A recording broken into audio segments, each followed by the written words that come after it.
What's up mga kasang? Welcome back to my channel. At for today's video, pag-usapan naman natin kung ano yung mga mababentang isda ngayon na pwede nating i-breed at ibenta. So, ayun, gagawa ko ng 5 listahan. Top 5 mga isda na magandang i-breed para ibenta.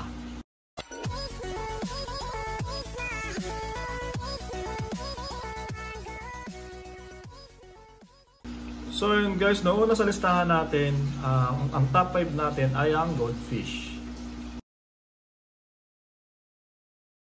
So yun mga kasang, no, unang-una sa listahan nga natin ay goldfish kasi naisip ko lang no, na madali rin paramihin at saka maganda pa rin naman talaga ang mga goldfish. At all time favorite talaga natin yung goldfish na yan noon pa man. No?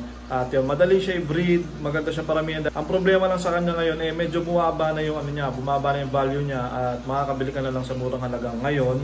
Lalong-lalo na yung mga dating naging rare hindi na rare ngayon. So medyo bumababa na yung value niya, pero may value pa rin, no? Kaya maganda pa rin alagaan ngayon 2024 ang mga goldfish, no? Kahit anong klase pa yan, rancho, oranda, at yung mga fancy goldfish. Ang pang-apat naman natin sa listahan guys ay walang iba kundi ang flowerhorn.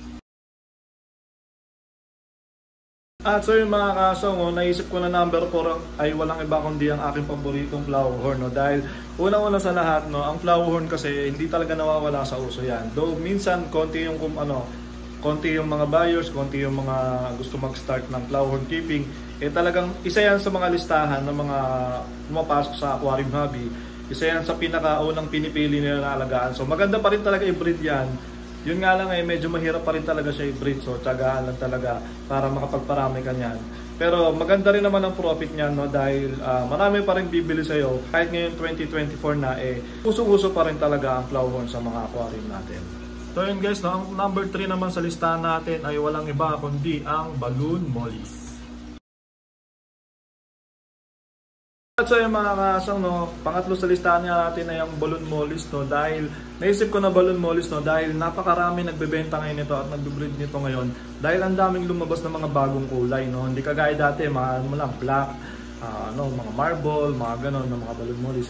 Ngayon kasi may mga electric blue, may mga yung iba hindi ko na alam, may tangerine, may mga platinum king balloon mollies, yung mga dati talaga na hanggang ngayon mabenta pa rin. Tapos yun nga, yung mga rare kasi dati dumami na ngayon, pero medyo may pagka-rare pa rin yung iba, no? Hindi kagaya nung ibang isda natin na madali hanapin. Yung mga balloon mollies na mga off-color ngayon talagang dinadayo pa rin at talagang gumagastos pa rin yung mga hobbies natin na magpa-ship para lang makuha yon. So naisip ko na maganda pa rin talaga mag-alaga at magparami ng mga balloon mollies dahil marami pa rin talagang bumibili at konti pa lang din talaga ang mabibilihan mo nito. At ang pangalawa sa bilang natin, ang top 2 natin na maganda i-breed para ibenta ay walang iba kundi ang mga guppies.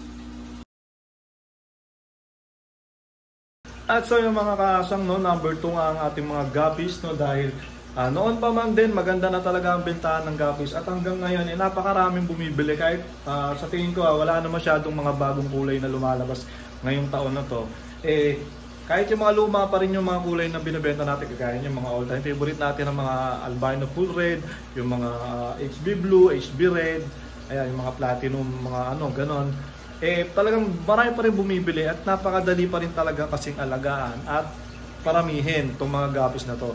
Kaya naisip ko na kahit noon pa man, simula noon hanggang ngayon, isa talaga to sa mga paborito ng mga nagbe-breed sa bahay nila na gusto rin kumita, no? Dahil alam ko na na marami pa rin bumibili at marami pa rin interesado sa mga guppies natin. So yan talaga isa sa mga paborito ko isda noon pa man. At ayun nga, no, maglilimang taon na ako sa YouTube at malapit na nga pala ako mag-anniversary ngayong January.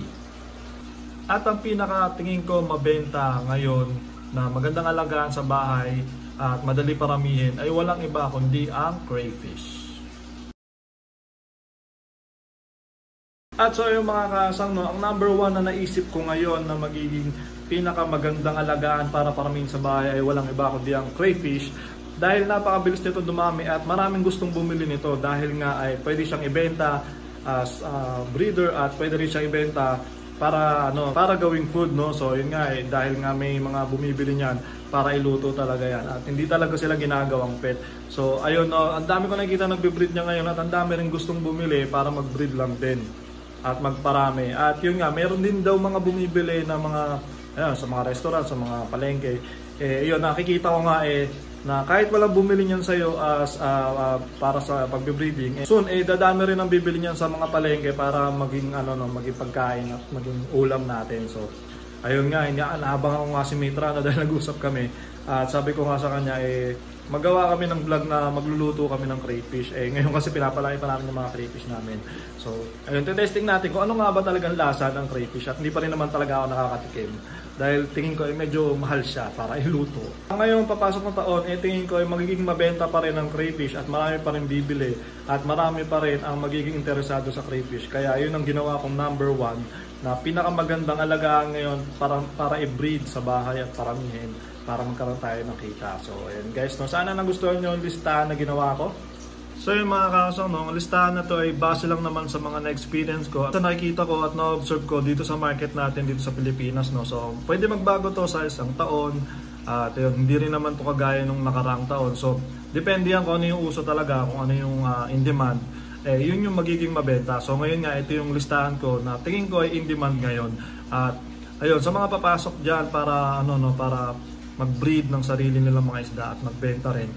Ayun, subukan nyo yung mga tip natin at gusto ko lang din naman i-share yung mga napapansin ko at para naman doon sa mga iba, para magka-idea rin yung iba kung ano ba talaga yung maganda i-breed at ano yung mabenta ngayon.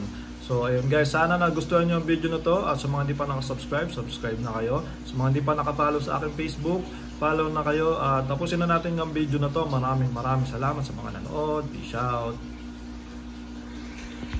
Shoutout po kay Sir Marvin Makalintal, kay Sir Kenneth J. Sala at kay Jenard Gamao. Shoutout po sa inyo. Shoutout din po kay Glens Beta, kay Nathaniel at kay Sir Lester. Maraming salamat po sa panonood. Shoutout din po sa Three Kings Aquatics, kay Sir Ryan Lazada at kay Gian Wayne Candol.